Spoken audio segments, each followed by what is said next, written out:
नमस्कार दोस्तों, स्वागत है आपका एक और नई वीडियो में। बात करेंगे हरियाणा कौशल रोजगार निगम के बारे में। सैलरी में बढ़ोतरी किस तरीके से होगी, 8वें वेतन आयोग का भी आपको फायदा होगा या नहीं होगा, डिटेल वीडियो मिलेगी आपको ये। क्योंकि आप सभी को पता है हरियाणा कौशल रोजगार निगम में जो है 1,10,000 कर्मचारी हैं। ठीक है, जो एक्यूरेट डाटा अभी का फिलहाल रहा है 1,10,000 कर्मचारी हैं। जो जॉब सिक्योरिटी में चले जाएंगे वो अलग हो जाएंगे, बाकी 1,10,000 कर्मचारी अभी इस समय शामिल है एच के माध्यम से। तो सैलरी जो 8वां वेतन आयोग लगेगा उसमें सैलरी का कितना इजाफा होगा, क्या एच के कर्मचारियों को फायदा होगा भी या नहीं होगा, कंप्लीट डिटेल से ये वीडियो मिलेगी। और आप भी अगर हरियाणा कौशल के कर्मचारी हैं तो लिंक अपना जो है डिस्क्रिप्शन में दिया हुआ है, व्हाट्सएप ग्रुप को जरूर ज्वाइन कर लेना। हर अपडेट मिलेगी। जॉब सिक्योरिटी के कर्मचारी है तो जॉब सिक्योरिटी ग्रुप है उसको ज्वाइन करना।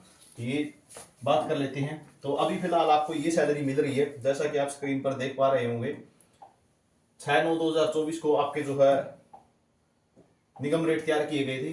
ठीक है, 6/9/2024 को घोषणा की गई थी। 1 जुलाई 2024 से इसको लागू किया गया था। ठीक है, हालांकि मिले आपको ये सितंबर अक्टूबर में थे, लेकिन जो बचा हुआ एरियर था वो एरियर के रूप में आपके खाते में पहुंच गया होगा। बात कर लेते हैं आगे क्या होगा। ठीक है, 8th जो पे कमीशन लगेगा उसमें सैलरी कितनी तक जा सकती है, आपकी कितनी सैलरी आपके खातों में आ सकती है। पहले तो फिलहाल बात करें तो ग्रुप डी की बात करें तो लेवल 1 के कर्मचारियों को ये सैलरी मिल रही है। ठीक है, जो कैटेगरी 1 के जिलों में आते हैं। कैटेगरी 1 के जिलों की बात करूं तो जैसे गुड़गांव है, ठीक है, फरीदाबाद है, अंबाला है, ठीक है, यमुनानगर है, पंचकूला है।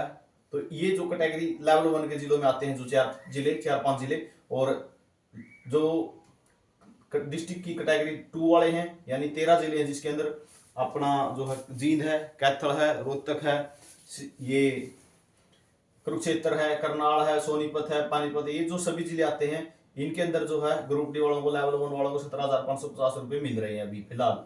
ठीक है, तो मैं इसको जूम भी कर देता हूँ थोड़ा, आपको परेशानी नहीं रहेगी किसी को देखने में।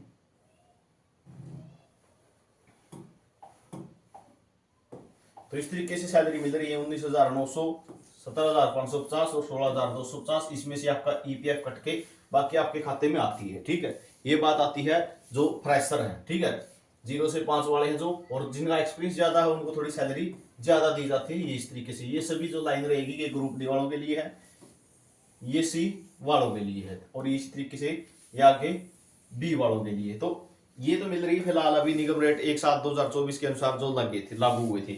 अब बात आती है सैलरी बढ़ेगी कब और 8वें वेतन आयोग के अनुसार आपको फायदा होगा या नहीं होगा। तो इसके बारे में बात करें, एक तो निगम रेट आपके जो है सितंबर में ही घोषणा की जाती है। ठीक है, अक्टूबर सितंबर में ही घोषणा की जाती है। अगर अभी सैलरी की बात करें तो सितंबर के महीने में फिर से दोबारा निगम रेट रिवाइज कर दिए जाएंगे।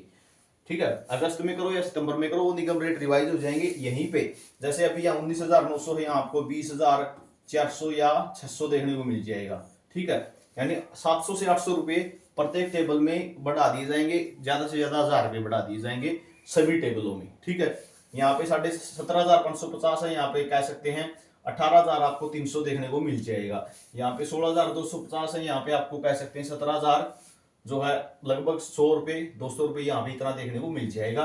तो इस तरीके से सैलरी बढ़ती है निगम रेट के अनुसार। तो बात आती है 8th पे कमीशन के अंदर क्या फायदा होगा। बात अगर 8वें वेतन आयोग की बात करें तो वेतन आयोग जो है वो सिस्टम बढ़ता है फिटमैन फैक्टर के हिसाब से। फिटमैन फैक्टर क्या होता है इसके बारे में बात करें तो जैसे ग्रुप डी की बेसिक होती है 16,900। ठीक है, 16,900 बेसिक है। अगर इसका फिटमैन फैक्टर 1.92 लगता है तो इसका मतलब 1.92 से इसकी गुना सीधी बेसिक कितनी चली जाएगी, सीधा उठ के ये जो फिटमैन फैक्टर बनाया जाता है ये बनाया जाता है डीए को मिला के। ठीक है, अभी डीए 53% चला हुआ जैसे, ठीक है, उसके बेस पे जो है फिटमैन फैक्टर बनाया जाता है। तो 16,900 बेसिक है। अगर 1.22 से करेंगे तो लगभग आप कह सकते हो ये 29,000 के लगभग होगी। ठीक है, समथिंग बोल रहा हूं मैं, बिल्कुल एक्यूरेट मल्टीप्लाई नहीं कर रहा हूं। तो लगभग इतनी जो है ग्रुप डी वालों की बेसिक हो जाएगी। और उसके बाद क्या होगा ये मत सोचना कि डीए 53% ही देगा। डीए कितना हो जाएगा फिर 0 से शुरू होगा। ठीक है, 0% से शुरू होगा, यानी फिर 3 हो जाएगा, फिर 4, फिर 5, 7, इस तरीके से बढ़ता चलेगा।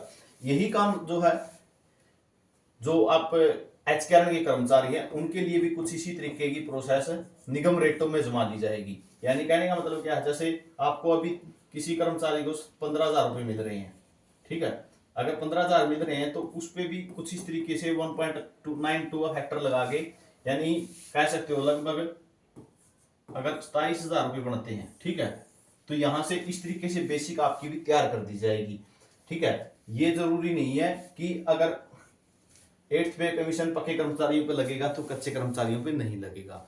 आपको भी अगर जब इन कर्मचारियों को 8 से 9,000 रुपए का फायदा होगा, यानी ग्रुप डी कर्मचारी को 8 से 9,000 रुपए का फायदा होगा, तो 5 से 6,000 रुपए एकदम से आपके भी जरूर बढ़ेंगे वेतन आयोग में, ठीक है। निगम रेट जो होते हैं वो किस तरीके से तैयार किए जाते हैं, महंगाई कितनी बढ़ रही है, ठीक है, उसके बेस पे डीए दिया जाता है और उसी के बेस पे निगम रेट तय होते हैं आपके भी। तो और एक बात और बता देता हूं आपको, छोटी सी अपडेट रहेगी, अभी तो अपडेट ही कह सकते हैं क्योंकि अभी इसका अप्रूवल नहीं है। आपने सुना होगा मिनिमम सैलरी के लिए कमेटी गठित होने वाली है, और मिनिमम सैलरी कमेटी गठित होगी, इसका मतलब पता है क्या है, मांग क्या की जा रही है कि 21,000 रुपये मिनिमम हो, यानी जो आप 14,500 रुपये लेने लग रहे हैं, 15,000 लेने लग रहे हैं, 16,000 लेने लग रहे हैं, 17,000 लेने लग रहे हैं, कम से कम सैलरी 21,000 रुपये तो सभी की होनी चाहिए। ये मिनिमम सैलरी ये इसीलिए इसकी कमेटी बनाई जाने लग रही है, ठीक है। तो 8वां जो वेतन आयोग लगेगा, मैं आपको बिल्कुल एक्यूरेटली बता रहा हूँ, कम से कम 5 से 6,000 रुपये इजाफा जरूर होगा आपके निगम रेटों में। अभी जो आपका निगम रेट है ना, यहाँ पे मैं आपको दिखा देता हूँ यहीं से, जैसे 19,900 रुपये है, तो कम से कम आप इसको 26,000 के लगभग मान सकते हैं, यहां तक चला जाएगा, 25 से 26,000 रुपये यहां तक ये चला जाएगा। अभी 19,900 यानी 20,000 ही है ये, तो 5,000 तो बढ़ोतरी होनी तय है निगम रेटों में भी। ये नहीं है कि सिर्फ पक्के कर्मचारियों को फायदा दिया जाएगा।